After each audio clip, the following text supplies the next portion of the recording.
Shabbat Shalom, queridos hermanos, qué gusto estar nuevamente con ustedes reunidos para el estudio de una nueva porción para Shabúa, porción semanal del estudio anual de la Torá. Hoy nos encontramos en la Parashá Mishpatim, correspondiente al libro conocido como Éxodo, su nombre original en hebreo Shemot, que va desde el capítulo 21 hasta el capítulo 24, que habla de los juicios, ordenanzas o leyes. Juicios, ordenanzas o leyes. Y muy bien, vamos a hablar un poquito del contexto. Recordemos que siempre nos gusta hablar del contexto. Recordemos que venimos de la parashá Yitro o Yetro. Yitro o Yetro era, ¿verdad?, el suegro de Moisés o Moshe. La parashá comienza, ¿verdad?, con ese nombre, pero realmente el peso de la parashá no se enfoca en su siervo o en su suegro, perdón, Yetro, ¿verdad?, en el suegro de Moisés, sino que se centra en la entrega de los 10 mandamientos o los 10 preceptos o las 10 palabras. Y esto parece ser, ¿verdad?, Mishpatim, que es una continuidad precisamente de eso, porque el Todopoderoso entrega los 10 preceptos, los 10 mandamientos en la parasha anterior, pero aquí habla de los juicios, ¿verdad?, de los fueros, de los preceptos, y vamos a ver todo esto en el desarrollo de nuestro estudio de la parasha semanal. Doy la bienvenida a todos los que están conectados en este momento a través de nuestra aplicación de Zoom en vivo y a todos aquellos que nos van a ver a través de nuestro canal de YouTube. También darle una cordial bienvenida y esperamos, ¿verdad?, de que este estudio sea de mucha bendición para sus vidas. Así que, sin más preámbulos, vamos a iniciar, ¿verdad?, con la lectura de los capítulos correspondientes. Vamos a habilitar micrófonos en este momento. Código del pacto. Y estos son los decretos que les promulgarás cuando compres un siervo hebreo. Servirá 6 años, pero al séptimo saldrá libre gratuitamente. Si entró solo, saldrá solo. Si tenía mujer, entonces su mujer saldrá con él. Pero si su señor le dio mujer y ella le dio a luz hijos o hijas, la mujer y sus hijos serán de su señor, él saldrá solo. Mas si el siervo dijera insistentemente, yo amo a mi señor, a mi mujer y a mis hijos, no saldré solo, no saldré libre, entonces su señor lo acercará ante Elohim y lo hará llegar a la puerta, a la jamba de la puerta, y su señor le perforará la oreja con un punzón, y él le servirá para siempre. Cuando un hombre venda a su hija por sierva, no saldrá ella como suelen salir los siervos. Si no agradara a su señor al que había sido destinada, dejará que la rescaten y no tendrá derecho a venderla a pueblo extranjero por haber sido desleal con ella. Y si la destina para su hijo, hará con ella según el decreto para las hijas. Si toma otra para sí, no disminuirá su alimento, ni su vestido, ni su deber conyugal. Y si no hace ninguna de estas 3 cosas con ella, entonces ella saldrá gratuitamente sin dinero. Quien hiera a un hombre y éste muera, será muerto irremisiblemente. Pero si no estaba al acecho, sino que Elohim permitió que cayera en su mano, entonces yo te señalaré lugar donde él pueda escapar.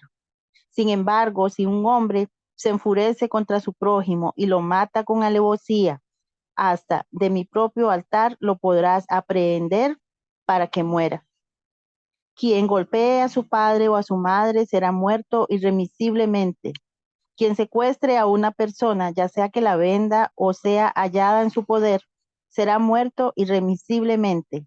Quien maldiga a su padre o a su madre será muerto irremisiblemente. Si unos hombres riñen y uno hiere a su prójimo con piedra o con el puño, pero no muere, sino que cae en cama, si se levanta y puede entrar y salir sin su bastón, el que lo hirió será absuelto. Solo pagará por un tiempo de reposo y hará que lo curen completamente. Cuando alguno hiera a su siervo o a su sierva con la vara y muera bajo su mano, ciertamente será vengado. Pero si sobrevive un día o dos, no será vengado porque él es propiedad suya. Si unos hombres riñen y hieren a una mujer encinta y sus hijos salen sin haber más daño, ciertamente serán multados según lo que el marido de la mujer imponga sobre ellos y les sea impuesto por los jueces. Pero si se produce una desgracia, entonces darás vida por vida, ojo por ojo, diente por diente, mano por mano, pie por pie, quemadura por quemadura, herida por herida, contusión por contusión. Cuando alguien hiera el ojo de su siervo o el ojo de su sierva y lo inutilice, lo dejará en libertad por causa de su ojo. Y si le saca un diente a un siervo o a su sierva con un golpe, lo dejará en libertad por causa de su diente. Cuando un toro acornee a un hombre o a una mujer y muera, ciertamente el toro será apedreado y no se comerá su carne, y el dueño del toro será absuelto. Pero si el toro era acorneador desde tiempo atrás y a su dueño se le había advertido, pero no lo había encerrado, y mata hombre o mujer, el toro será apedreado y también será muerto su dueño. Pero si se le impone rescate, entonces dará por el rescate de su vida cuanto le sea impuesto.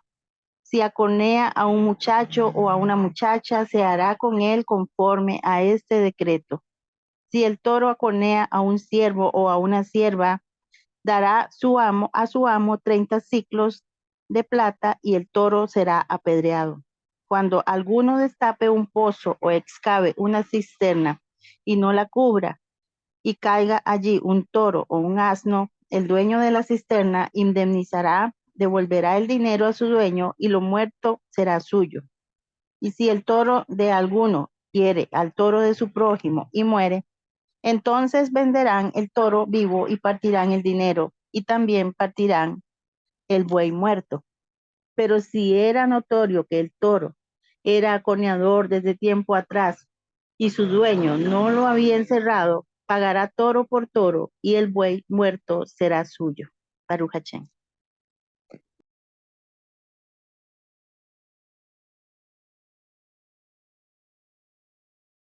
Muy bien, Baruch Hashem. Bueno, en primer lugar, sí voy a hacer un comentario respecto a que aquí nos vamos a encontrar que hay diferencias entre versículos, porque, digamos, en el uso de las Biblias cristianas hay diferencia, perdón, de lo que son los versículos en estos capítulos, donde hay unos que, digamos, terminan antes y continúan en el siguiente capítulo, ¿verdad? Entonces es muy posible que usted vaya a notar eso en, digamos, en el estudio. Ahora, con respecto a lo que estamos viendo, la parasha se llama Mishpatim, mis juicios, mis ordenanzas. Definitivamente que cuando nosotros pensamos en esto, estamos hablando de unos preceptos que fueron dados hace más de 3.000 años, hace más de 3.000 y resto de años. Estamos hablando de que las sociedades que existían en aquella época no se regían como las que hoy se rigen. La mayoría de los países han adoptado estos valores, estas leyes, llamémoslas de índole universal, donde las han adoptado como suyas. Las sociedades que hoy nosotros vemos como sociedades, ¿verdad? Que tienen sus leyes, que son países que, que viven muy bien por causa, digamos, de las leyes que ellos obedecen, pues mucho de eso ha sido absorbido por causa de los preceptos y mandamientos que el Todopoderoso estableció. Entonces, vemos lo maravilloso, ¿verdad? Que cuando el Todopoderoso le entrega estos mandamientos al pueblo de Israel, el pueblo de Israel se convirtió en la nación más importante respecto a los juicios y a las leyes y la forma en que estaba constituida la sociedad hebrea o israelí. Y entonces vemos aquí, por ejemplo, en Deuteronomio, en el capítulo 4, verso 6, esto es un pasaje de referencia que he traído, donde se habla precisamente de los mandamientos y los preceptos del Todopoderoso y lo importante que son estos para el pueblo de Israel y por supuesto para las demás naciones, porque vea lo que dice, guardadlos, está hablando de los mandamientos, guardadlos pues y ponedlos por obra, porque esta es vuestra sabiduría y es vuestra inteligencia ante los ojos de los pueblos, los cuales oirán todos estos estatutos y dirán ciertamente este es un pueblo sabio y entendido, una nación grande es esta. Y esto, ¿por causa de qué? Por causa de los mandamientos. Así serían vistos los israelitas por causa de los mandamientos que el Todopoderoso estableció. Así que vemos la grandeza, ¿verdad? De que los mandamientos y los preceptos hayan sido entregados, ¿verdad? Por el Todopoderoso, número uno, al pueblo de Israel, para que éste también pueda hacer luz para las demás naciones.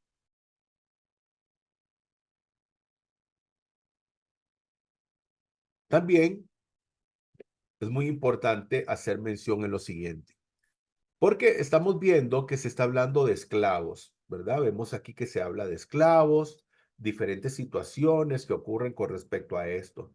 Entonces, ¿qué tipo de esclavitud es la que estamos viendo aquí? Porque alguien podría decir, ¿cómo es posible? Ellos vienen de un lugar donde eran esclavos y ellos también continúan con lo mismo. Y bueno, habría que ver, ¿verdad? O sea, si realmente estas personas eran esclavos o eran siervos digamos, de una persona o, digamos, de un amo. En el judaísmo existe esta expresión donde dice, quien adquiere un esclavo obtiene realmente un amo. Porque si, por ejemplo, las personas investigan a fondo qué tipo de relación había entre la persona que se consideraba como amo y el siervo o el esclavo, las leyes para este tipo de personas hacían que el sirviente más bien se convirtiera en el amo. ¿Por qué? Porque el amo tenía que darle absolutamente todo al sirviente.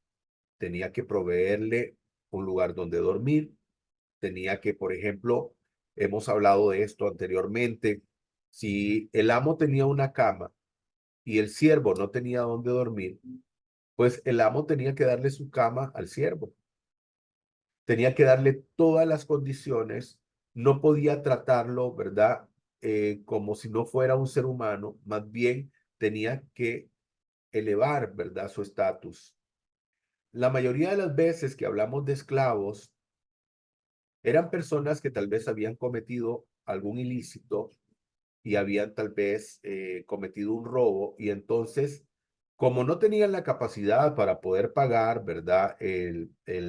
Digamos, lo que habían sustraído, lo que habían robado, entonces tenían que ellos, a través de su trabajo, pues pagar, ¿verdad? O saldar esa deuda. Y entonces lo que hacían es que era, o ya sea, o eran vendidos precisamente como siervos, para poder, digamos, a través de la venta, poder devolver el dinero de la persona que había sido afectada por o en todo caso, pagar con su trabajo y saldar la deuda. Vemos que la Torá posteriormente nos va a enseñar que cuando una persona de estas llegaba a una cierta cantidad de tiempo y ya era libre, no se podía dejar incluso, no se podría dejar ir con las manos vacías. Y si nos ponemos a ver, ¿verdad? Esto se parece mucho a lo que es hoy en día, digamos, perdón, esos beneficios o más que beneficios, este, podríamos decir que son derechos que tienen las personas trabajadoras, que hoy en día una persona trabaja, si a esta la despiden, le tienen que dar una indemnización. Pues en el pueblo judío, en el pueblo hebreo, eso era una costumbre, porque el Todopoderoso estableció que a esas personas no se les podía dejar ir sin nada, sino que se les tenía que proveer de todo para que cuando ellos salieran, ¿verdad? Fuera y ya no estuvieran bajo el amparo del amo, entonces pudieran ellos poder subsistir, porque no se les podría mandar a la calle sin tener absolutamente nada, sino darle los medios para que esta persona pudiera desarrollarse y no volver a delinquir si la razón de convertirse en esclavo o en sirviente había sido el robo. En otros casos no era por eso, sino era por pobreza, porque las personas tal vez vivían en un estado de pobreza muy grande y a veces vendían a alguno de sus familiares para poder hacer que la familia pudiera subsistir. ¿Ok? Como vemos el caso más adelante que leímos respecto a una joven que era pues entregada como sierva. Siervo por amor. En el verso 2 dice, cuando compres un esclavo hebreo, servirá 6 años y al séptimo quedará libre sin pagar rescate. Y en el verso 5 dice, si el esclavo declara, yo quiero a mi señor, a mi mujer y a mis hijos, renuncio a la libertad. Entonces existía la posibilidad de que cuando este hombre llegaba, este siervo, este esclavo llegaba a trabajar para una persona, y entonces el amo venía y le permitía formar un hogar, y entonces él llegaba a tener su esposa y llegaba a tener hijos, y en el momento de su libertad, él no podía salir con su esposa y con sus hijos a menos de que hubiera llegado con su esposa y con sus hijos. Y entonces, en estos casos, pues el siervo decidía no salir en libertad, sino quedarse, ¿verdad? Como dice aquí, si el esclavo declara, yo quiero a mi señor, a mi mujer y a mis hijos, renuncio a mi libertad, entonces él solicitaba que no se le diera la libertad y sino que pudiera, ¿verdad?, continuar sirviendo en esa casa, en ese hogar. Algo muy interesante que nos encontramos acá es que dice el verso 6, su amo lo llevará ante Dios y animándolo a la puerta o arrimándolo a la puerta o a la jamba de su amo, le orará la oreja con una ledna y quedará a su servicio para siempre. Eso es muy importante. Eso es muy interesante. ¿Por qué? Porque, digamos, en la Biblia textual, que es una Biblia cristiana, dice, y lo llevarán ante Elohim, que es aquí lo que dice, lo llevarán ante Dios. El nombre Elohim es uno de los nombres que el Todopoderoso posee. Y ese nombre lo que representa es juicio o como juez. Por eso es que cuando leemos nosotros la Torá en el original, dice que será llevado ante Elohim, que significa jueces también. Entonces no es que era llevado ante Dios, sino que los jueces, ¿verdad? Ellos eran testigos de que aquella persona había decidido servir a su amo y entonces hacían una seña en la oreja. ¿Para qué? Para que quedara constancia de que esa persona había decidido quedarse por su propia voluntad sirviendo a su amo. ¿Ok? Sirviendo a su amo. Entonces, esto es muy importante. ¿Por qué? Porque a veces esto crea algún tipo de confusión porque no era llevado ante Dios, como dice aquí, sino que era llevado ante los jueces, que a los jueces se les podía llamar Elohim, así como al Eterno también se le llama Elohim. Aquí vemos diferentes versiones. Por ejemplo, dice acá 21:6. Entonces su amo lo acercará ante los jueces. Y aquí, ¿verdad? Vemos donde dice, entonces su amo lo hará llegar a los jueces y le hará llegar a la puerta o al poste. Y lo acercarán a la puerta o al poste de la puerta y le harán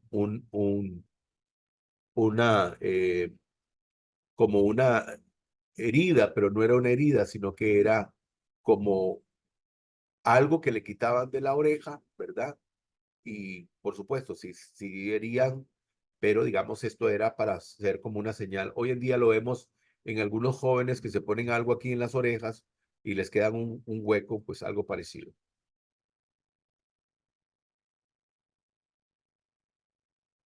En Levítico, este es un pasaje de referencia, ¿verdad? Que hace referencia a los años de trabajo de una persona que después quedaba en libertad. Y vemos aquí esta imagen muy bonita, ¿verdad? Donde se ven estos muñequitos y se ven uno, ¿verdad? Que era igual a los demás, con su corbata, con su maletín, donde él se va y los demás quedan. Y dice el verso 25:10, dice, consagraréis el año del cincuentenario, o sea, este se habla del Shemitah, y proclamaréis libertad en la tierra para todos sus habitantes. Es Yobel, es el jubileo. Será para vosotros, retornaréis cada hombre a su posición y cada hombre a su familia habréis de retornar. Pero también, o sea, no solamente esto se daba en el año del jubileo, del Yobel, en hebreo, Yobel en hebreo, sino que también cuando una persona había trabajado 6 años consecutivos para un patrón, para un amo, entonces él lograba la libertad. Eso sí, solamente estamos hablando, ¿verdad? Dentro del pueblo hebreo. Pero en el Yobel, muy posiblemente, ahí salían hebreos y extranjeros también en libertad.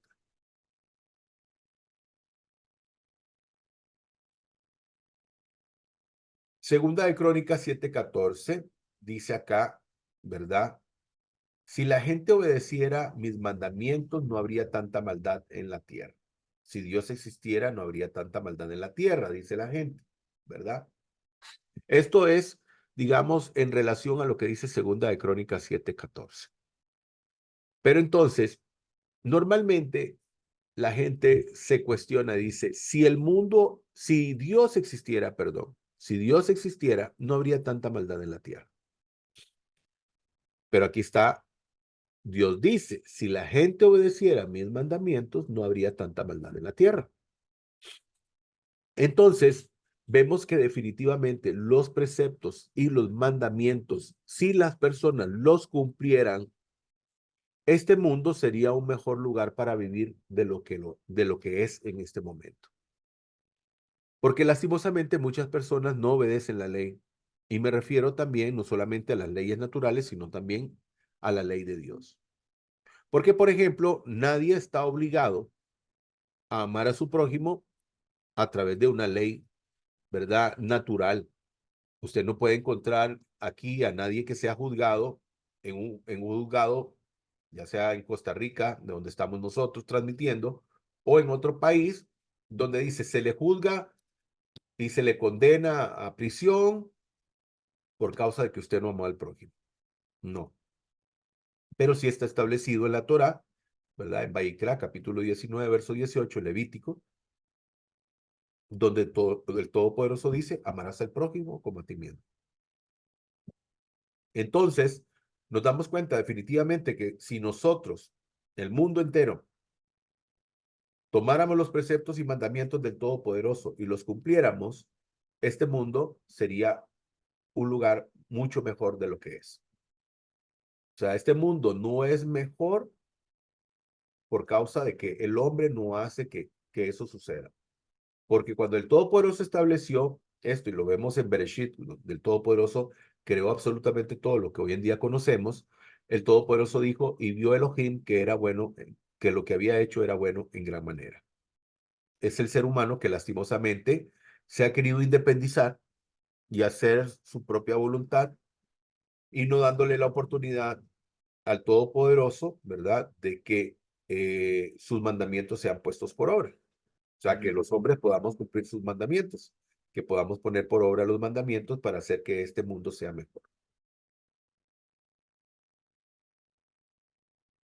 La ley de la compensación. Eso es muy importante, ¿verdad? Interesante. Aquí tenemos la imagen de la justicia. La justicia, digamos, está representada por una mujer con una espada en su mano y con una báscula en otra, ¿verdad? Y con sus ojos vendados. Esto de los ojos vendados es porque la ley es ciega. ¿En qué sentido? En que no favorece a nadie. Sencillamente el infractor es culpable y el que es inocente es inocente. Y al otro lado vemos a Moshe Rabenu, donde tiene en su cabeza unos destellos, ¿verdad? Que en otros dijeron que eran cuernos, una mala traducción que hicieron, donde ponían que eran cuernos los que tenía Moshe, no y eran rayos que salían de su cabeza, porque cuando él fue al Har Sinai, al monte Sinaí, y estuvo en la presencia del Todopoderoso, su rostro resplandecía. Y lo vemos con los preceptos, con las tablas, ¿verdad? De la ley en sus manos. Ahora, la ley de la compensación. ¿Por qué hablamos de la ley de la compensación? Verso 12 dice, el que pegare a una persona y ésta muriere, morir habrá de ser muerto. Dice, pero el que no hubiese echado, más ante Elohim fuera coaccionada su mano, designará para ti un lugar donde él pueda huir. Muy bien. Aclaremos un poco esto. El que pegare a una persona y ésta muriere, ha de ser muerto. Aquí el Todopoderoso es tajante con respecto al quitarle la vida a un ser humano. Si hubiera una riña y una persona le quita la vida a otra en esa riña, entonces esa persona tendría que sufrir la pena capital. En otras palabras, tendría que morir. O sea, todo homicida tendría que morir. Recuerden que el Todopoderoso estableció en sus mandamientos, que es el cuarto, no asesinarás. No, perdón, el cuarto es el del Shabbat. Es el sexto. No asesinar. Entonces el Todopoderoso no habla de no matar, sino no asesinarás. Y el Todopoderoso establece que si una persona le quita la vida a otra, porque quiso, porque lo odiaba, porque tenía algo en contra de esta persona, o incluso si le diera muerte, porque ni siquiera en una riña, aquí dice el que pegara a una persona, o sea, porque su idea, su intención era la agresión y le causara la muerte, entonces esta persona tendría que pagar con su vida, el haberle quitado la vida al prójimo.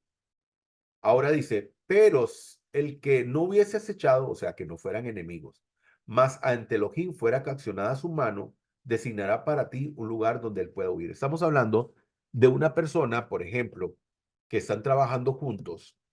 Imaginémonos una persona que tiene, no sé, un instrumento en sus manos y que ese instrumento por alguna razón se le zafara. Digamos que estuvieran botando una casa y están usando un mazo, ¿verdad? De 5 kilos o de 6 kilos para demoler una casa.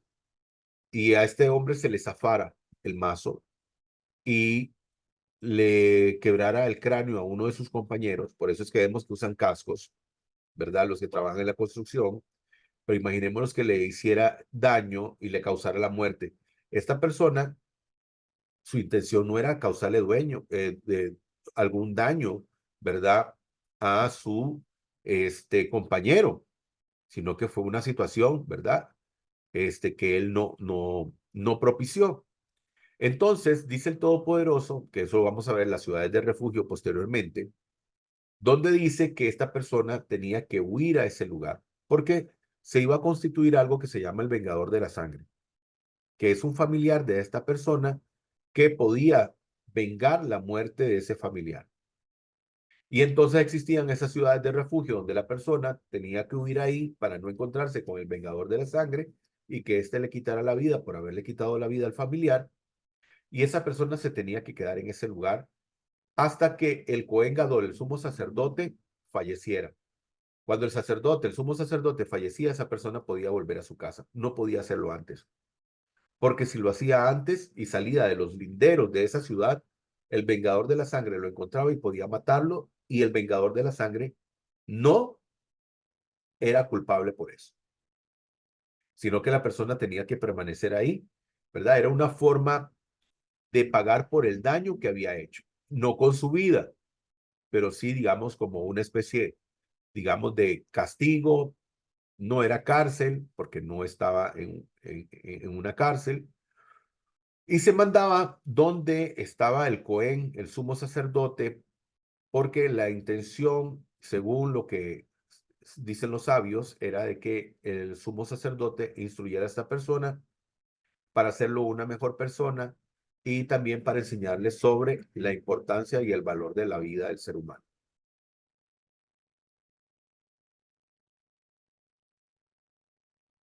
Verso 15 y 17. Quien golpea a su padre o a su madre será condenado a muerte. Quien insulte a su padre o a su madre será condenado a muerte.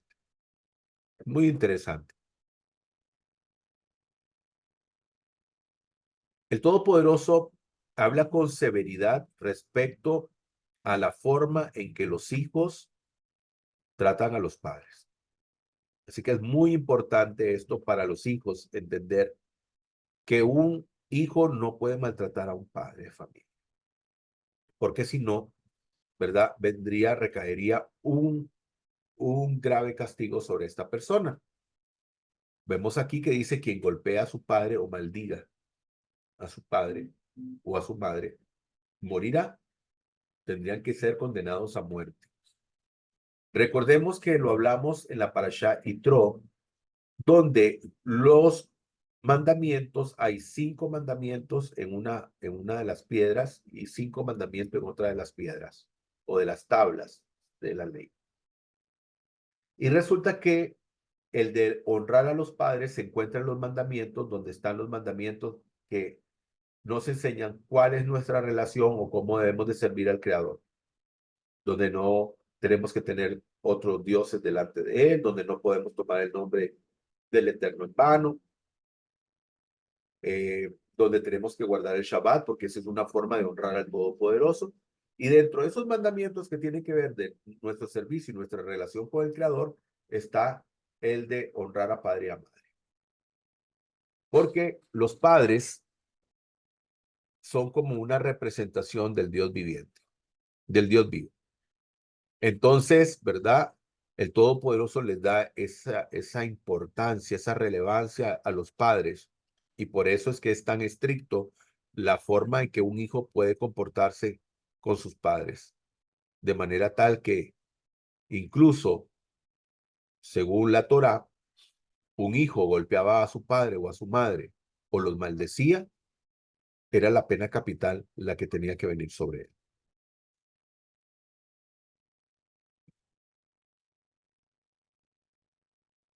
Verso 16. El que secuestra a una persona, sea que la venda o que ésta se encuentre en su poder, morirá irremisiblemente. Y el secuestro era considerado también para que una persona tuviera que recibir la pena capital, ¿verdad? En este caso vemos que si la persona ya fuera, la encontraran, ¿verdad? A la persona secuestrada en su poder o se dieran cuenta que esta persona secuestró a alguien y le vendió, la pena era la pena de muerte. Como en este caso, por ejemplo, las personas que participaron en ese 7 de octubre oscuro del año pasado, que secuestraron a 200 y pico de personas que fueron llevadas a Gaza, todos los participantes, todos los que participaron en ello, según la Torá, tienen una condena de muerte. Todos deben de morir.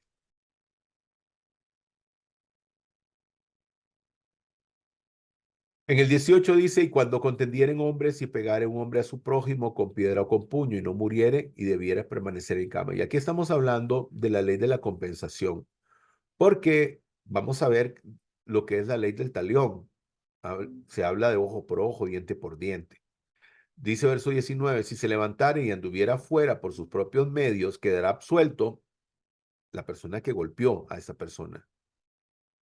Pero dice, tan solo su cesantía habrá de proporcionar y su curación habrá de costear. Entonces, una persona que le causa lesiones a otra,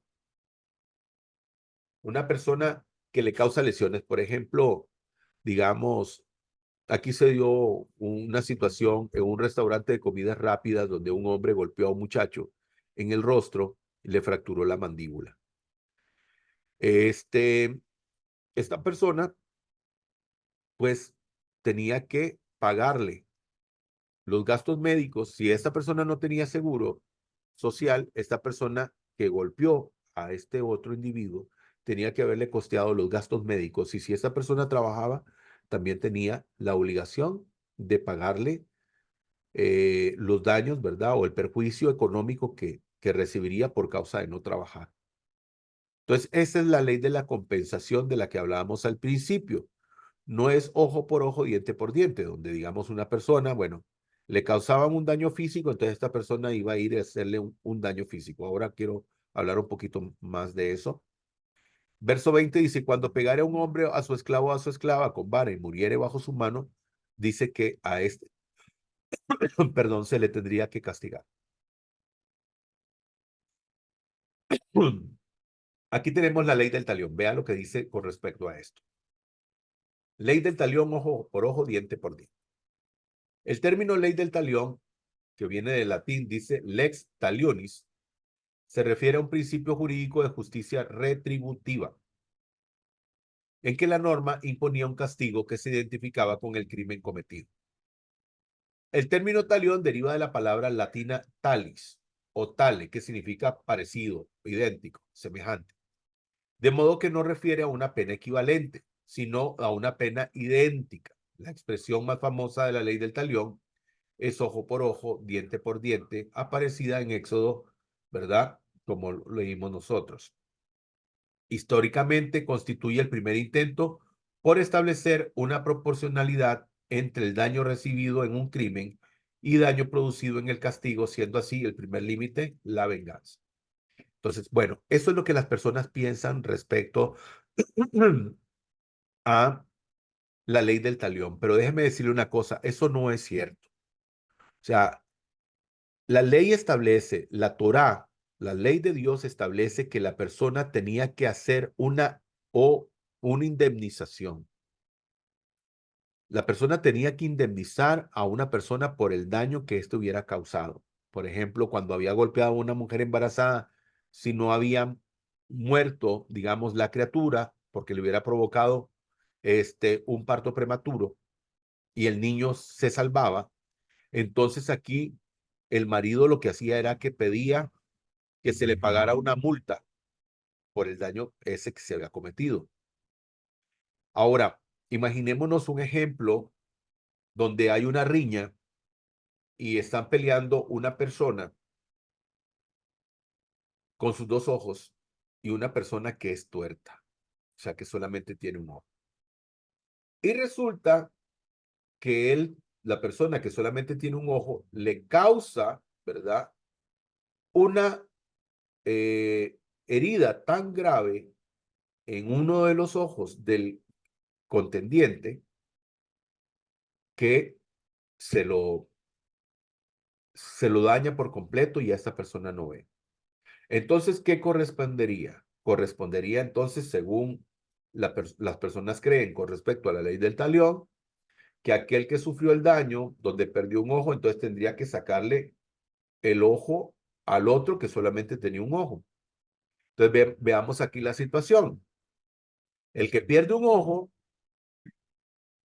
tenía sus dos ojitos buenos, pierde uno, siempre tendría la posibilidad de ver.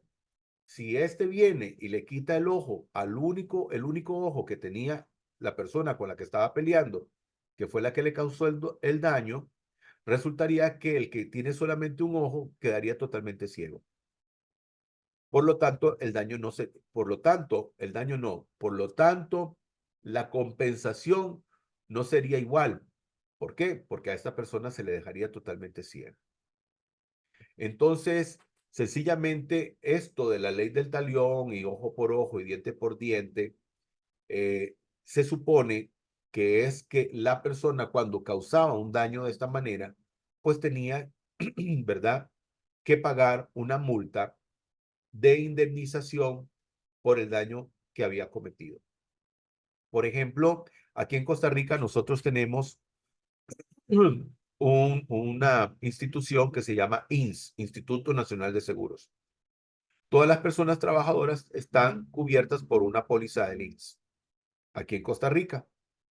Y entonces, si esta persona sufriera algún daño en sus labores, por ejemplo, alguien que trabaja en una fábrica y que la persona perdiera un dedo o su mano o un brazo o alguna otra parte de su cuerpo se viera afectada por causa de sus labores y esta, digamos, se viera afectada de manera tal que ya no pudiera servirle, el Instituto Nacional de Seguros tiene una tabla donde dice que dependiendo del daño que haya sufrido esta persona, ellos tienen que cubrir, ¿verdad? Ese seguro.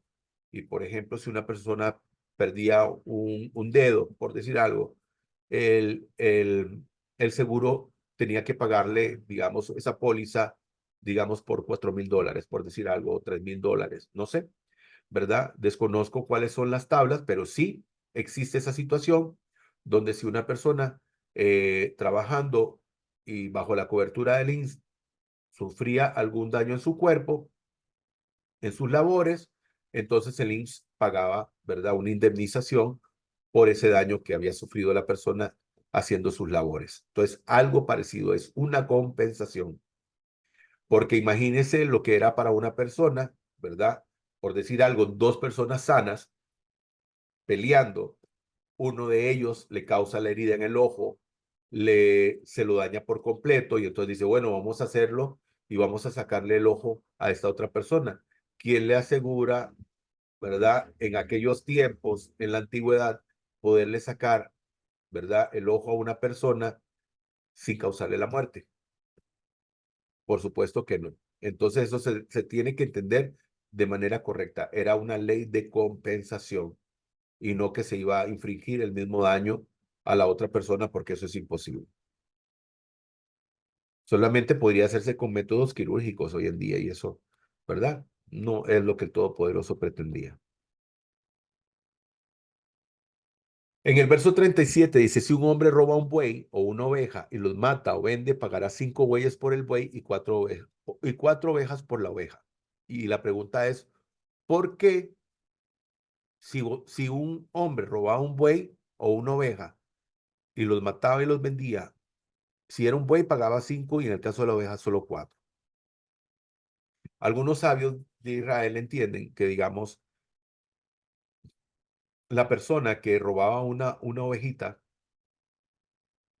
normalmente estas ovejitas ponían resistencia, ¿verdad? A la hora del robo. Según los sabios de Israel, piensan de esta manera, que digamos que era más fácil para un ladrón robarse un buey que robarse una oveja. O sea, era más trabajoso para un ladrón llevarse una oveja que llevarse un buey. El buey normalmente solamente lo jalaba y el buey lo seguía al que lo iba jalando. La oveja no. La oveja ponía resistencia. Entonces dicen los sabios que por esa razón, ¿verdad? El Todopoderoso decía, no, si es un buey, paga 5, pero si es una oveja, solamente 4. Y entonces, como vemos aquí, dice la justicia aún para el culpable. Porque el Todopoderoso trata de que siempre haya justicia en todos los ámbitos. Muy bien, vamos al capítulo 22. Vamos a la lectura del capítulo 22. Adelante. Sobre la propiedad y otros delitos. Cuando un hombre robe un buey o un cordero y lo degüelle o lo venda, por aquel buey pagarás 5 del ganado y por aquel cordero 4 del rebaño. Si un ladrón sorprendido en el asalto es herido y muere, nadie será culpable. Pero si ya ha salido el sol, será delito de sangre. Ciertamente el ladrón indemnizará y si nada tiene, entonces será vendido por su robo. Si lo que hurtó fuera hallado vivo en su poder, sea buey, asno u oveja, con el doble hará restitución. Cuando alguno destroce un campo o una viña por haber soltado su bestia a pastar en campo ajeno, hará restitución con lo mejor de su campo o lo mejor de su viña. Cuando un fuego se propague a los zarzales y consuma la parva o las gavillas o el campo, el que encendió el fuego sin falta hará restitución. Cuando un hombre dé a su prójimo plata u objetos a guardar y sean hurtadas de la casa de aquel hombre, si se halla al ladrón, restituirá al doble. Pero si el ladrón no es hallado, entonces el dueño de la casa se acercará ante Elohim jurando, así si ha metido mano en los bienes de su prójimo o no. En todo asunto de transgresión, sea de buey, asno, de oveja, de vestido o cualquier pérdida en la que se diga, esto es así, el asunto de ambos se llevará ante Elohim, y aquel a quien Elohim declare culpable pagará el doble a su prójimo. Cuando un hombre dé a su prójimo un asno, toro u oveja o cualquier animal para ser guardado y muera, o sea, despedazado o llevado sin que nadie lo vea, se interpondrá juramento de Adonai entre ambos, de que su mano no se extendió a los bienes de su prójimo y su dueño lo aceptará y el otro no pagará. Pero si hubiera sido robado de junto a él, indemnizará a su dueño. Pero si fue despedazado, le llevará evidencia y no pagará lo despedazado. Cuando un hombre pida a su prójimo un animal y sea herido o muerto en ausencia de su dueño, ciertamente pagará. Si el dueño está presente, no pagará. Si era alquilado, entrará en su alquiler. Si un varón seduce a una virgen que no está comprometida y se acuesta con ella, ciertamente deberá dotarla por mujer para sí mismo. Pero si su padre rehúsa terminantemente dársela, él pasará el dinero conforme a la dote de las vírgenes. A la hechicera no dejarás vivir. Todo el que se ayunte con animal será muerto irremisiblemente. El que ofrezca sacrificio a cualquier dios que no sea Adonai será destruido por completo. No maltratarás ni oprimirás al extranjero, porque extranjeros fuisteis vosotros en la tierra de Egipto. No afligiréis a la viuda o al huérfano. Si en verdad los afliges y elevan a mí su clamor, ciertamente yo escucharé su clamor. Y se encenderá mi ira y os haré morir a espada. Y vuestras mujeres quedarán viudas y vuestros hijos huérfanos. Si prestas dinero a mi pueblo, al pobre que está contigo, no serás usurero con él, ni le impondrás interés.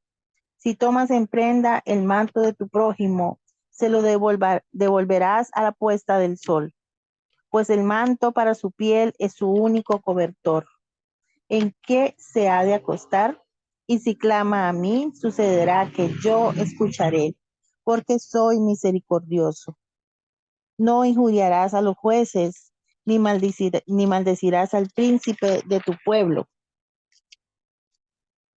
De tu cosecha y de tu vendimia no retardes la ofrenda. Me darás al primogénito de tus hijos. Así harás con el de tu buey y con el de tu oveja. 7 días estará con su madre y al 8º día me lo darás. Y me seréis hombres santos, y no comeréis carne despedazada en el campo, a los perros la echaréis. Baruch Hachim.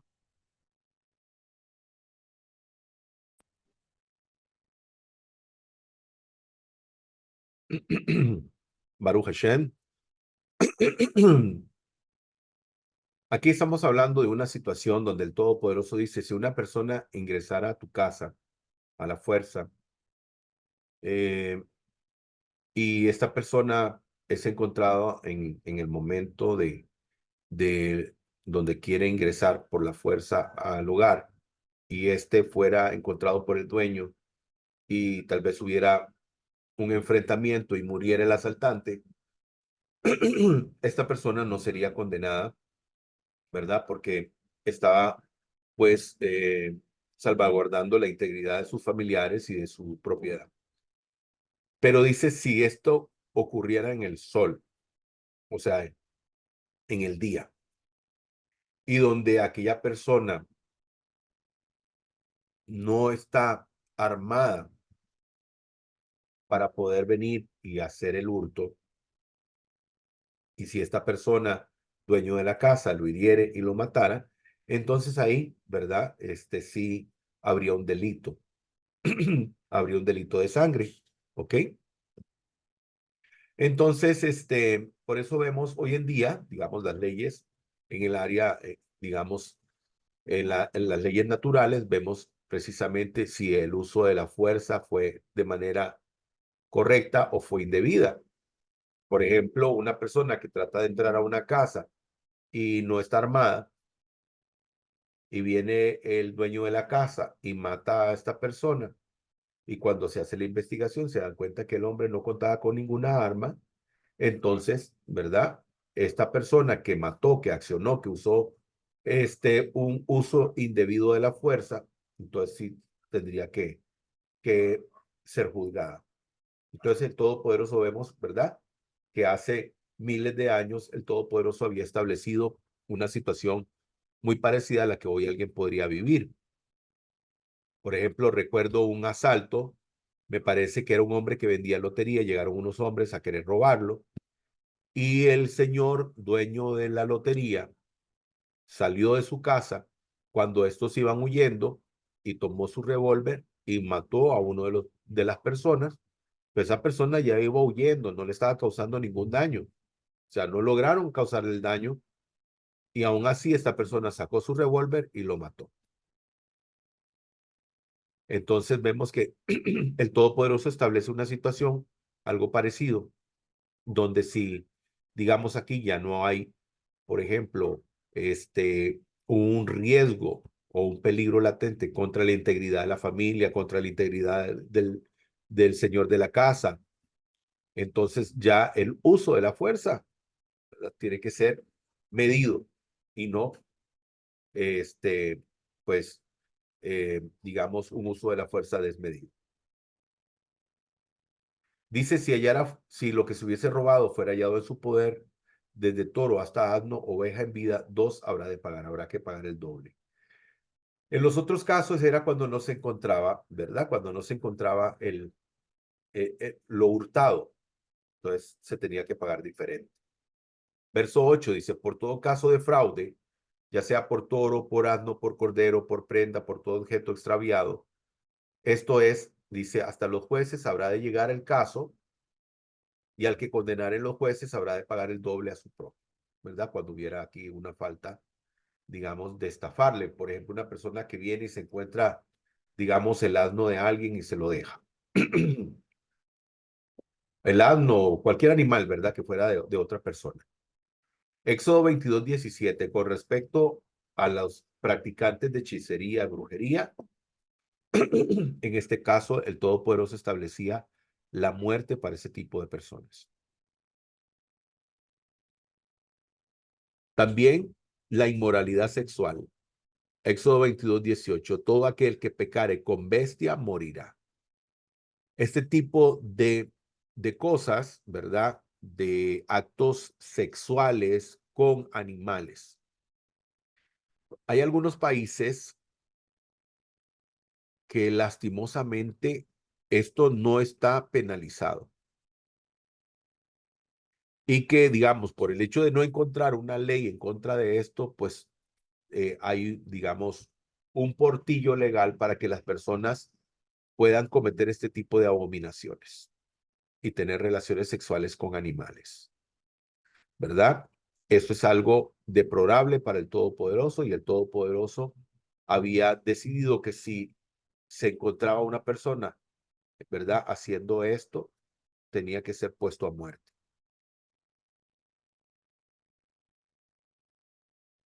Con respecto a los extranjeros, dice el Todopoderoso, al extranjero no vas a engañar ni le oprimirás, ya que el extranjero habéis sido, dice, en la tierra de Misraín. Tampoco hacer nada en contra de la viuda ni en contra del huérfano, no maltratarlos, porque el Todopoderoso dice que si estas personas a las que, ya sea el extranjero, la viuda o el huérfano, clamaran al Todopoderoso, dice que el Todopoderoso escucharía su clamor y que entonces los castigaría, entregándolos a sus enemigos. Dice, y se encenderá mi furor y os mataré a vosotros a espada y serán vuestras mujeres viudas y vuestros hijos huérfanos. Así que el Todopoderoso manda a cuidar del extranjero, a no, este, aprovecharse. Digamos, en muchos países ocurre que cuando llega un extranjero a ese país, por estar de manera irregular, entonces las personas se aprovechan de él y le pagan la mitad de lo que ganaría un ciudadano del país. Eso es una práctica que incluso aquí en Costa Rica y en otros países se da, donde el salario que le pagan a un ciudadano del país y a un ciudadano extranjero, si el extranjero se encuentra de manera irregular, entonces le pagan menos. Y eso es algo que el Todopoderoso prohíbe.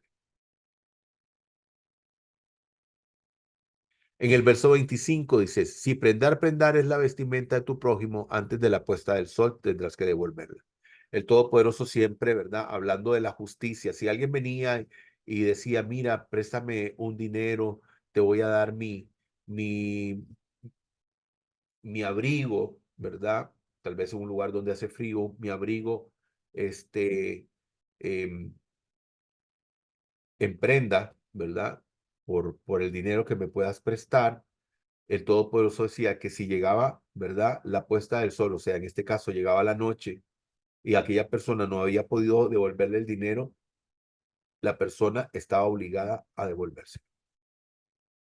En el verso 26 dice, ya que solo esa es tu cobertura. Y ocurrirá que cuando él clame a mí, yo escucharé, ya que yo soy compasivo, dice el santo y bendito Baruch Hashem, bendito sea su nombre. Con respecto al verso 27, dice, a los jueces no habrás de injuriar y a un jefe de tu pueblo no habrás de maldecir. Esto es algo con lo que tenemos que tener mucho cuidado. Nosotros podemos, digamos, estar en desacuerdo con algunas decisiones que puedan tener, ¿verdad? Digamos, nuestros, eh, mandatarios, nuestros líderes, por ejemplo, nuestro presidente o su presidente. Sí, usted puede estar en desacuerdo de la forma en que está llevando las cosas, pero no habremos de maldecir. Nosotros conocemos algo que se llama Lashon Hara, que significa lengua maligna. Lashon es lengua y Hara es maligna. Y nosotros sabemos que tenemos que tener mucho cuidado con las cosas que decimos y hablar mal de las personas y sobre todo de personas, ¿verdad? En general. Pero aquí la Torah nos enseña que cuando son personas que están en un lugar de privilegio, ¿verdad? Como dice aquí, jueces, el jefe de tu pueblo, en este caso un presidente, nuestras autoridades tenemos que tener mucho cuidado la forma en que nosotros nos expresamos de ellos.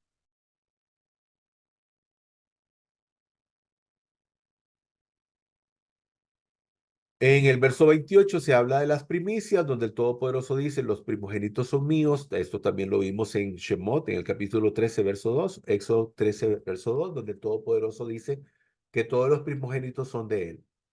Esto en relación a lo que ocurrió en Egipto, ¿verdad? Donde el Todopoderoso, pues, tomó a los primogénitos de Egipto y entonces dice, ahora los primogénitos de Israel todos me pertenecen a mí. Pero no es que digamos, por ejemplo, en el caso de los hijos, iban a tomar los hijos y se los daban al Todopoderoso, ¿verdad? Sino que tenían que ser consagrados a él. Y si tenía que dar, digamos, qué sé yo, una ofrenda a cambio, ¿verdad? Del niño. Y por último, en el verso 30, dice, hombres santos seréis para mí. No comáis la carne despedazada por una fiera en el campo, échesela a los perros. Y hacemos referencia también a otros pasajes que existen en las Escrituras. Por ejemplo, nos encontramos en Baikra, en el capítulo 11, donde habla de los animales puros e impuros. También lo vemos, en Baikra es Levítico. También lo vemos en Devarim, en Deuteronomio, ¿verdad? En el capítulo 14, 9 y 10.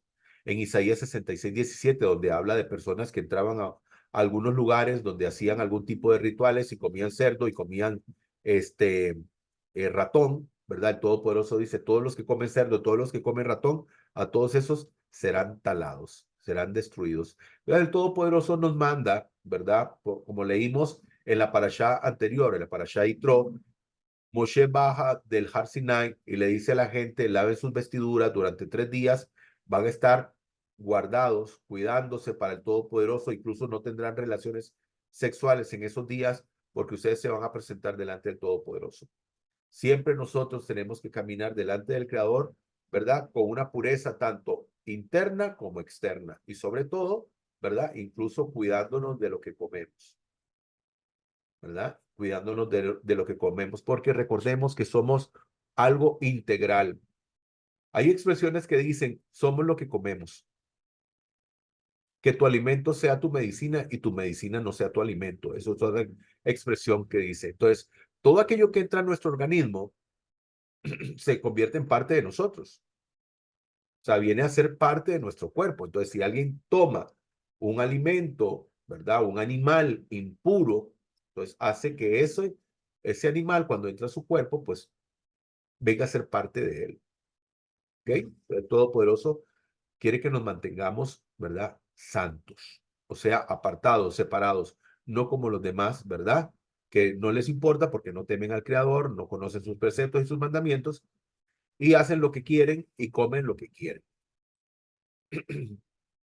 Muy bien, vamos al capítulo 23.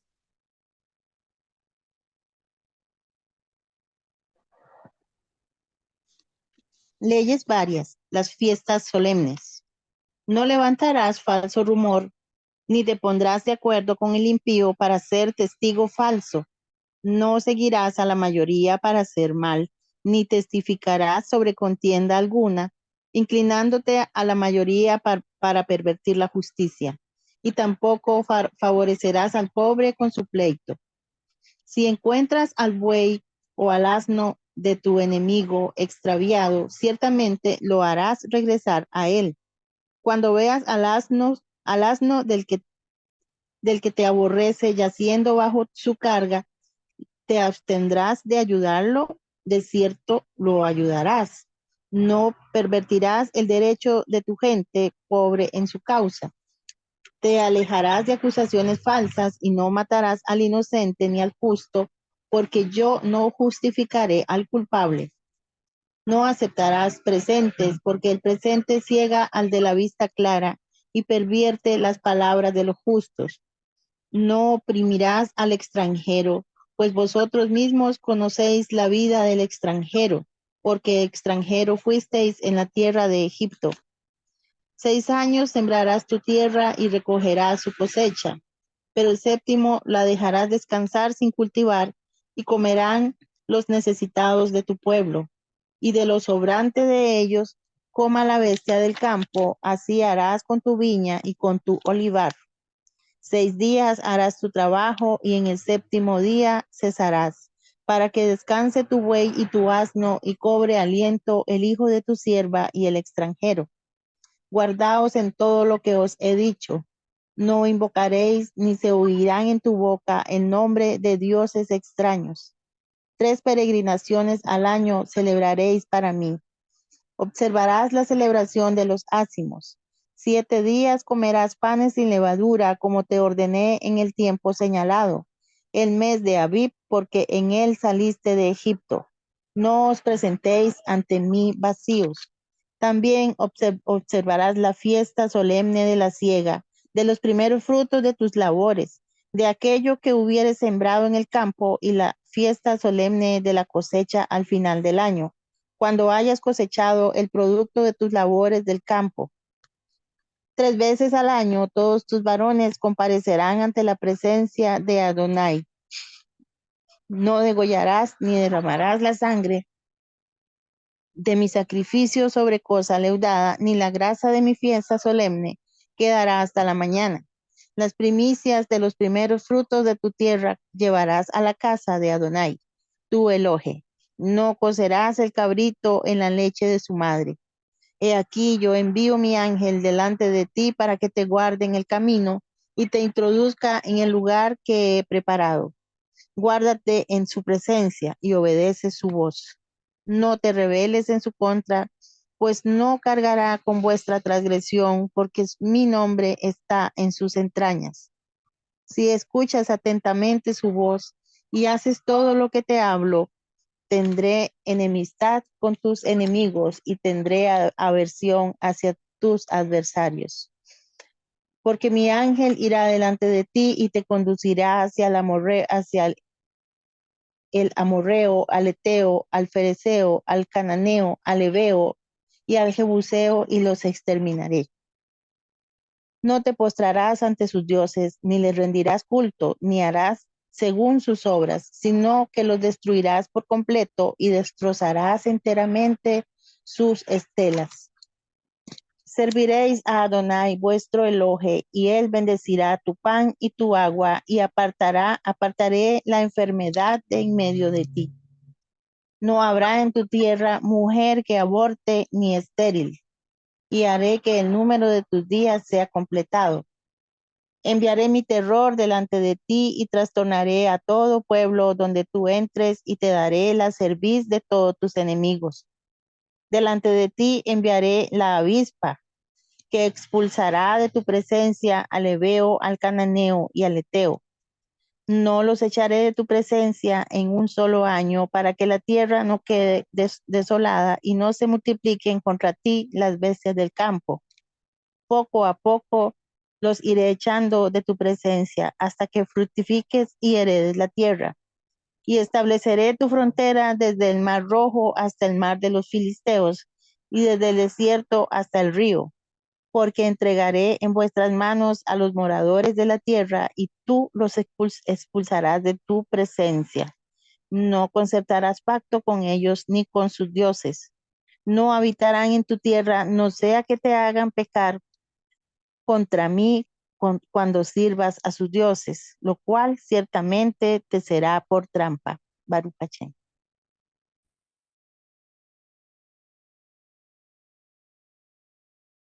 Bendito el Eterno. Dice en el verso 2,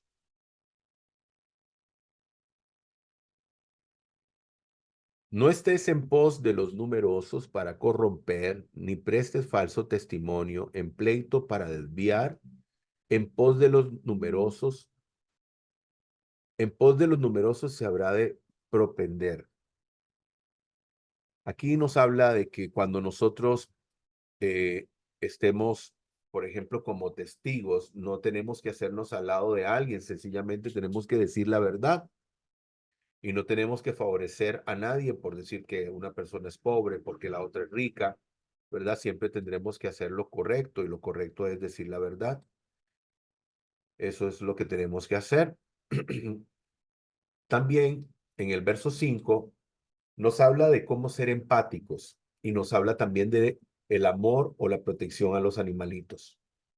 Porque dice acá, si veis caído debajo de su carga al asno del que te aborrece, no lo dejes abandonado.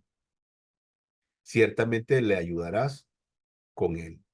Entonces, aquí el Todopoderoso nos habla, ¿verdad?, del valor que tienen los animalitos, de que debemos de cuidarlos, y también nos enseña a ser empáticos, porque si vemos, por ejemplo, en este caso, que habla de que el asno iba cargado y el pobrecito sucumbió debajo de la carga. Ay, pero es mi enemigo, es aquel que me cae mal, ¿verdad?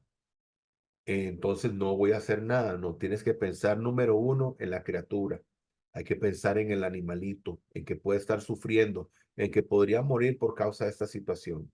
Por lo tanto, tenemos que ser, ¿verdad?, empáticos. Y también con el mal ajeno, con las personas, ¿verdad?, que tienen alguna situación, y si nosotros podemos ayudarle, pues estamos llamados a ayudar también. Hay que ser empáticos. Eso hará que este mundo sea mejor, ¿verdad? No oprimirás al extranjero, ya que vosotros fuisteis extranjero en la tierra de mi reino. Está claro, no se debe de oprimir al extranjero. Así lo establece eh, la Torá. ¿Por qué muchos, verdad? Y hablando de Israel, por qué muchos árabes palestinos trabajaban en Israel? Porque sus condiciones económicas eran superiores a las que tenían ahí en su pueblo, en su propia nación. Y no, por ejemplo, decían, ¿por qué nunca dijo un palestino? No, la verdad es que me quedo mejor trabajando en Palestina, ¿verdad? Porque allá me pagan menos, o me pagan lo mismo que me puedo ganar acá. No, iban allá porque ganaban más. incluso se les entregaba un permiso de trabajo y esto, ¿verdad? Los protegía respecto a sus derechos, a cosas que la gente no dice y que deberían de decir. En Éxodo 23:11, el séptimo dice, dejarás descansar la tierra y el barbecho para que coman los pobres de tu pueblo. El Todopoderoso establece que cada 6 años, cada 7, ¿verdad? Al sexto año se debería dejar la tierra, ¿verdad? Y aquí era donde el Todopoderoso hacía un milagro muy grande. ¿Por qué? Porque resulta que el Todopoderoso le decía, ¿verdad? Al pueblo de Israel, dejarán descansar la tierra. En el séptimo, ella va a proveer. En el séptimo, ella va a proveer. En el sexto, la tierra proveía una doble cosecha. En el séptimo volvía a ella, en el séptimo volvía a ella a dar una cosecha. Ya esta cosecha ya no la tomaba el dueño, sino que le pertenecía a los pobres, al menesteroso, para que pudieran, ¿verdad? Ir y, ¿cómo se llama? Y pudieran hacer uso de esa bendición, ¿verdad? Entonces se estableció que debería dejarse descansar la tierra en el séptimo año, y la tierra lo que hacía era que en el sexto año, por mandato divino, producía el doble, para que entonces la persona, dueño de la tierra, dijera, ¿y cómo voy a hacer? Si no produzco en el séptimo año, ¿cómo voy a poder sobrevivir? Bueno, el Todopoderoso de una forma milagrosa hacía que en el sexto año se diera una doble cosecha, de manera que pudiera servirle, incluso hasta triple, cuidado, porque recordemos que dejaba descansar la tierra en el séptimo y tenía que volver en el octavo año a empezar de nuevo la siembra. Entonces, en el octavo tampoco iba a tener provecho. Posiblemente el Todopoderoso hacía, ¿verdad? Que en el sexto año, por la obediencia de esa persona, eh, la cosecha del último año, del sexto año, fuera no doble, sino hasta triple.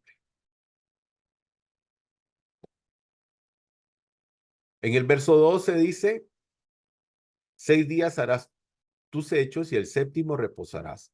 El Todopoderoso estableció que hay un día especial en la semana donde se debe, ¿verdad?, cesar de todas nuestras obras, y ese es el Shabbat. En el verso 15 se habla de la festividad de los panes ácimos, ¿verdad? Lo que es la institución del Pesaj o lo que conocemos como la Pascua, el Pesaj. El Todopoderoso estableció que esa celebración se tenía que ¿verdad? Celebrar.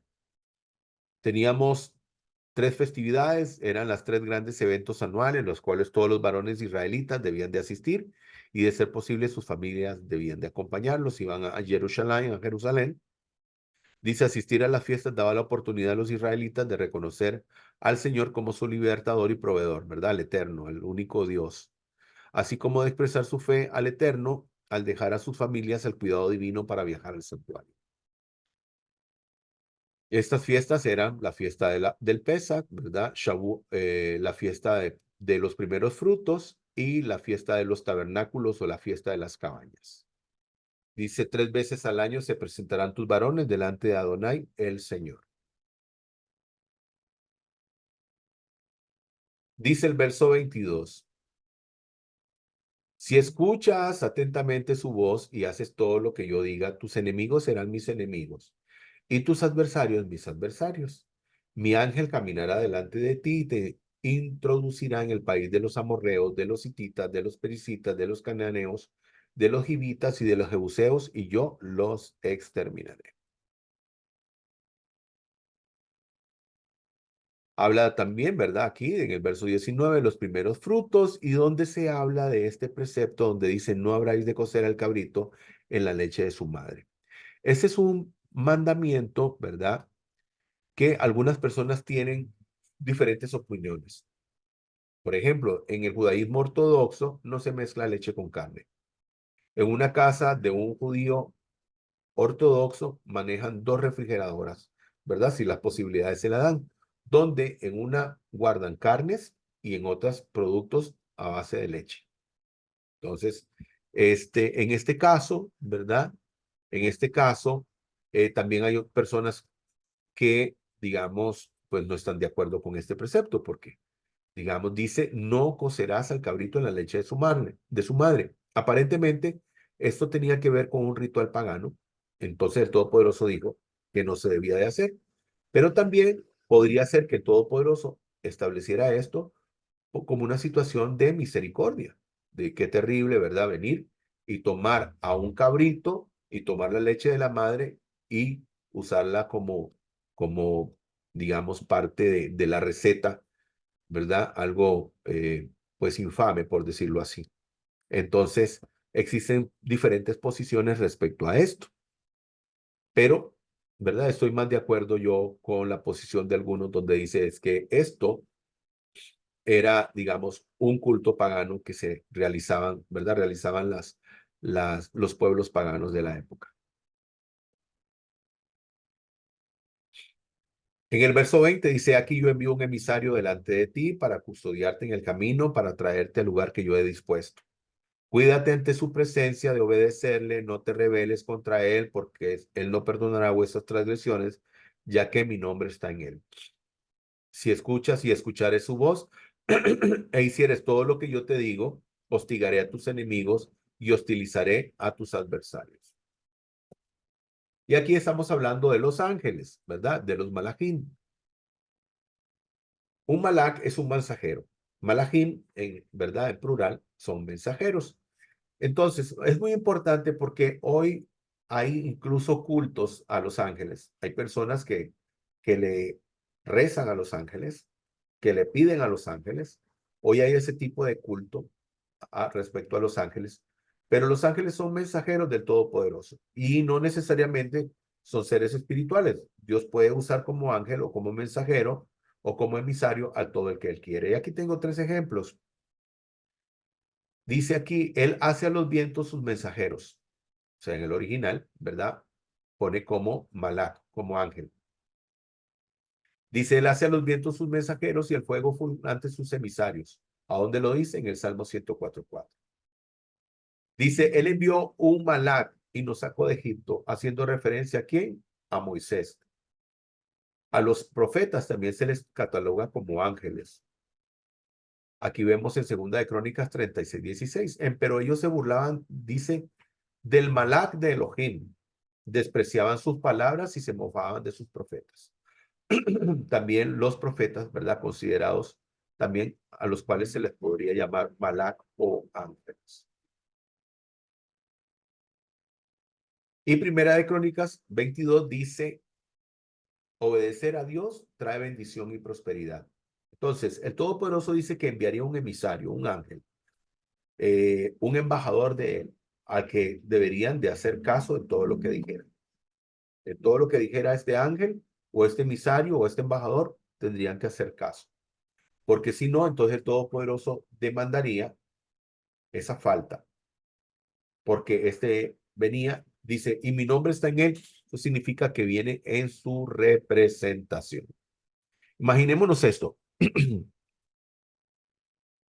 la mayoría de los países hay embajadas. Las embajadas representan la parte política del país o la representación política del país. Está el consulado y está la embajada. Entonces, la embajada tiene que ver con la parte política. O sea, el embajador es el representante de su país y representa, en este caso, al presidente.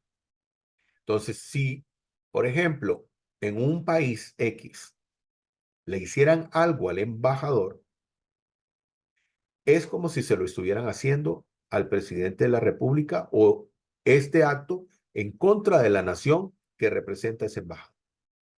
Entonces, algo parecido, ¿verdad? Con respecto a lo que dice el Todopoderoso, con respecto a su emisario, ya que él tiene el nombre del Todopoderoso en él.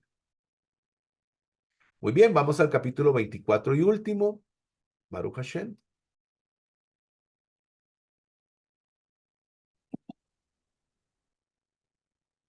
Adelante.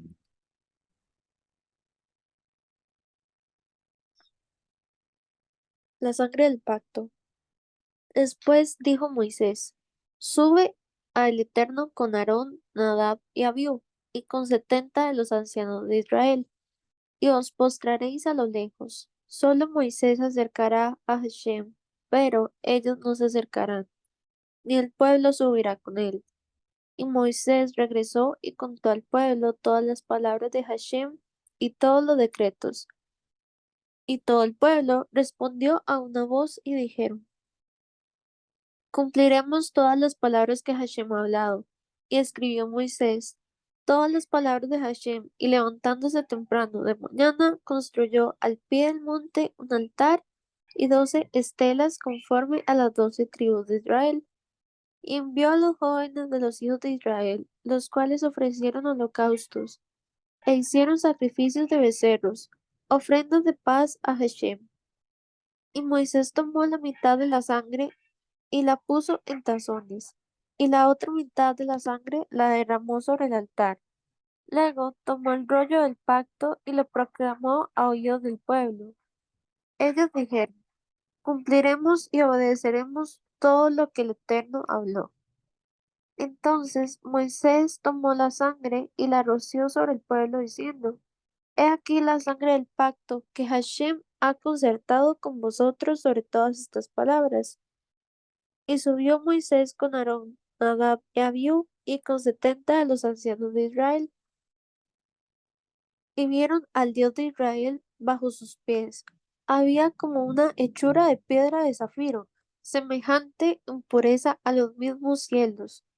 No extendió su mano contra los distinguidos de los hijos de Israel que pudieron contemplar a Elohim, y después comieron y bebieron.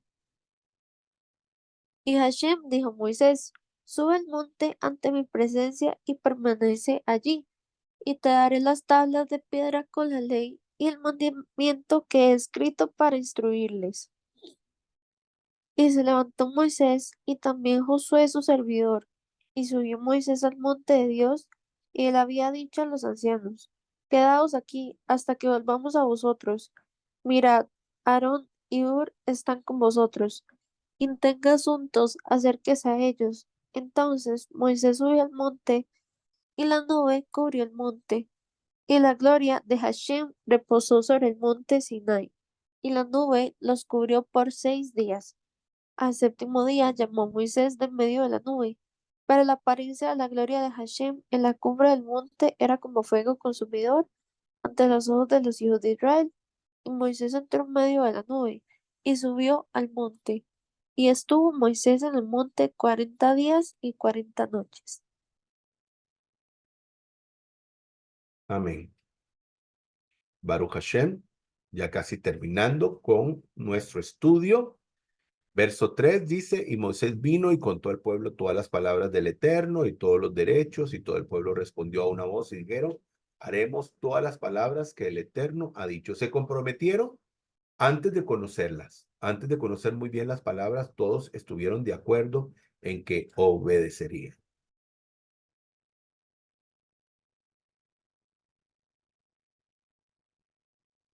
Moisés, llamado y el pacto de Dios con su pueblo.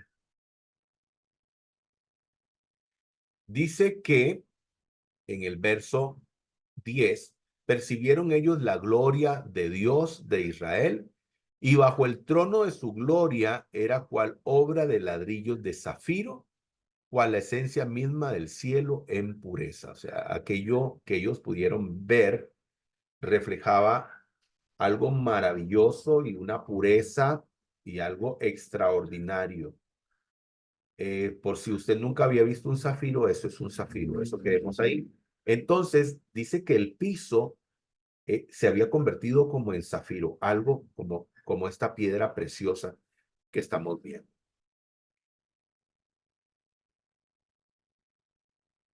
En el verso 12, el Eterno le dijo a Moisés: Sube a encontrarte conmigo al monte y quédate ahí, y voy a darte las tablas de la ley, los mandamientos que he escrito para guiarles.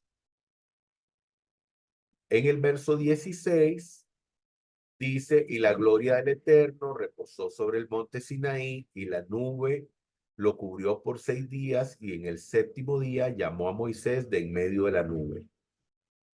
En este momento, ¿verdad? El monte Sinaí, el Har Sinai, como recordaremos en la parashá Yitro, o Yitro, o Jetro, el Todopoderoso hace que esa montaña humee, o sea, está llena de humo, hay relámpagos, hay truenos, la tierra temblaba como en un terremoto, se escuchaban sonidos de shofar o sonidos de cuernos de carnero, pero no eran cuernos naturales, eran unas bocinas celestiales y entonces el pueblo estaba asustado. Entonces la gloria que había ahí era una gloria extraordinaria. O sea, lo que vieron los israelitas y los otros que salieron de Egipto con ellos fue algo poderosísimo, fue algo tremendo, algo que, ¿verdad? Que ningún ser humano había visto antes. Y por eso habla de esa gloria del Eterno que reposó sobre el monte Sinaí y que esa nube cubrió por 6 días, ¿verdad? Para que entonces ahí después subiera Moisés y estuviera 40 días y 40 noches. Y dice, y entró Moshe en medio de la nube y subió al monte, y estuvo Moisés en el monte 40 días y 40 noches. Muy bien, Baruch Hashem, queridos hermanos. Entonces, hermanos queridos, bueno, en primer lugar, agradecer al Santo y Bendito por esta oportunidad que nos dio de poder estar, ¿verdad?, en un nuevo estudio de la parashá semanal.